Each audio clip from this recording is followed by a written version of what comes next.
Ian Gasa. Bakit? Naloka ako sa blind item eh.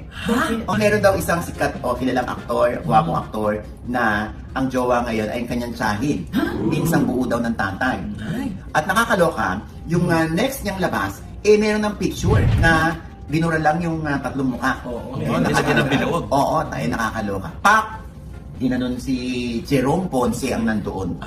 Nakakaloka. Again, tinan mo yan, lahat parang isinusumpa si Jerome, lahat parang, ay bakit ganyan? Baka pag nagkaanak kayo, may depresya yung bata. Diyos ko, tinan mo yan ha, wala pang pahayag. Sabi ng kampo, wala pa silang inahayag. Kahit si Jerome, wala tayong naririnig. Pero dami mga lumabas sa ibang mga pictures na ganun din kasama ni Jerome yung girl na nasa picture. So totoo bang pinsan yun ng papa niya? Hindi, yun daw ang yun ang lumalabas sa pinsang buo ng tatay niya, yung kaidaran niya na babae.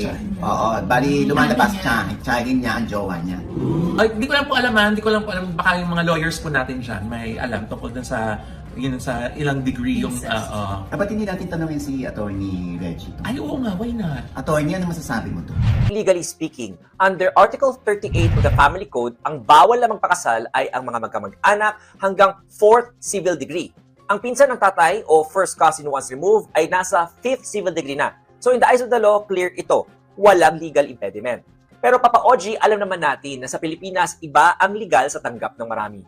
Socially kasi may tinatawag tayong delikadesa. For many Filipino families, kahit 5th civil degree na yan, kamag-anak pa rin ang turing natin. Ang optics nito sa publiko ay madalas na tabu o nakakagulat dahil ang kultura nga natin ay napaka-close knit. Siyempre, ang social stigma ay mas mahirap gamutin kaysa sa legal na usapin. At the end of the day, legal ang relasyon, pero kailangan maging handa ang magkaparehas sa puna ng lipunan. At yan ang aking legal and social insight for today.